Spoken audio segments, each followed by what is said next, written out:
আসন্ন ত্রয়োদশ জাতীয় সংসদ নির্বাচনে কেউ সামান্যতম পক্ষপাতিত্ব দেখালে নির্বাচন কমিশন কঠোর ব্যবস্থা নেবে বলে হুঁশিয়ারি দিয়েছেন নির্বাচন কমিশনার অবসরপ্রাপ্ত ব্রিগেডিয়ার জেনারেল আবুল ফজল মোহাম্মদ সানাউল্লাহ। সকালে রাজধানীতে নির্বাচনে নারী প্রার্থীদের জন্য সরকারি তহবিল বিষয়ক সেমিনারে তিনি একথা বলেন। আর রাজনৈতিক নেতারা বলেন, এখন পর্যন্ত নির্বাচনকে অর্থের প্রভাব মুক্ত করা সম্ভব হয়নি। তারা নারীদের আসনের প্রয়োগ পদ্ধতি নিশ্চিত করার আহ্বান জানান। সঞ্জিদা প্রিয়র প্রতিবেদন। কৃষিবিদ ইনস্টিটিউটে জাতীয় সংসদ নির্বাচনে নারী প্রার্থীদের জন্য সরকারি তহবিল বিষয়ে সেমিনারের আয়োজন করে ডেমোক্রেসি ইন্টারন্যাশনাল। এতে রাজনীতিবিদ, নির্বাচন কমিশন, অন্তর্বর্তী সরকারের উপদেষ্টা, তরুণ ও নাগরিক সমাজের নেতারা অংশগ্রহণ করেন। এ সময় বক্তারা বলেন, দেশে নির্বাচন একটি ব্যবসায় পরিণত হয়েছে। এই ধারা অব্যাহত থাকলে দেশ এগিয়ে যেতে পারবে না। এনগেজ করে কিভাবে এই ইলেকশনে আমরা কিছুটা কতখানি অর্জন করতে পারি সেটাকে রেখে যদি আমরা যাই তাহলে আলোচনাটা ভালো হবে। দৈহিক আকৃতির পার্থক্য আছে, কিন্তু সুযোগ পেলে নারীরা সমস্ত ক্ষেত্রে তাদের মর্যাদা, দক্ষতা, যোগ্যতা, প্রজ্ঞার তারা পরিচয় দিই। এটা আমাদের রেকর্ড। চেঞ্জ আসে যেখানে নারী জনপ্রতিনিধিত্ব নিশ্চিত হবে এবং প্রকৃতভাবে they would have decision making power, they can impact the decision making process.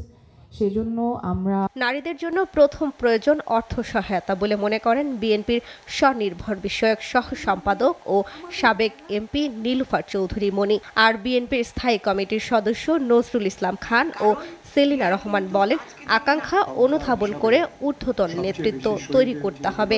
নারীদের আসনের প্রয়োগ পদ্ধতি নিশ্চিত করলে দেশ গঠন সম্ভব। কারো পকেটে উঠতে পারে না, যে চোখ বন্ধ করে কাজ করবে, যে কারণে নারীদেরকে ওইভাবে ফান্ডিংটা হয় না।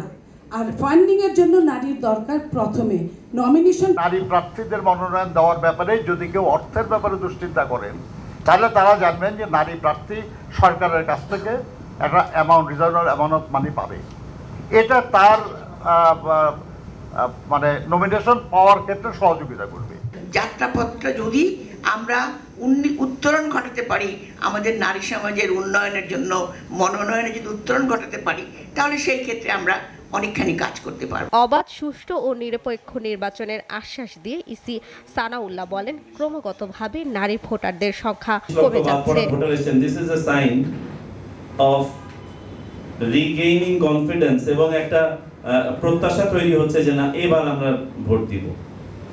আমরা যদি এই শক্তিটাকেও ধারণ করতে পারি, আমি বিশ্বাস করি যে অনেক প্ল্যান আর আপনার অপতৎপরতা আমরা ন্যাচারালি এটাকে রোধ করতে পারবো। পক্ষ থেকে মেসেজ ইজ ভেরি ক্লিয়ার যে this has to be a free, fair, neutral election. কেউ যদি সামান্যতম এখানে কোনো ধরনের পক্ষপাতিত্ব প্রদর্শন করে, election commission will go the distance to take care of that. প্রধান অতিথির বক্তব্যে সমাজ কল্যাণ ও নারী শিশু উপদেষ্টা শারমিন মুর্শিদ বলেন, নারীদের অংশগ্রহণ আরো শক্তিশালী করতে পারলে রাজনীতিতে আনা সম্ভব। নির্বাচন কখনোই দুর্নীতিমুক্ত হয় না বাংলাদেশে, এবং কখনোই অর্থের অপব্যবহার থেকে মুক্ত হতে পারে না, পারেনি। রাজনৈতিক দলগুলো এবং আমাদের সুশীল সমাজে হিসেব নিকেশ যখন কষেন, তখন তারা মেয়েদের হিসেবটা দিতে এখনও খুব কার্পণ্য বোধ করেন, এবং সেই জায়গাটায় আমরা মেয়েদেরকে সিদ্ধান্ত প্রক্রিয়াতে সমানভাবে পাইনি। সঞ্জিদা প্রিয়, এসএ টিভি, ঢাকা।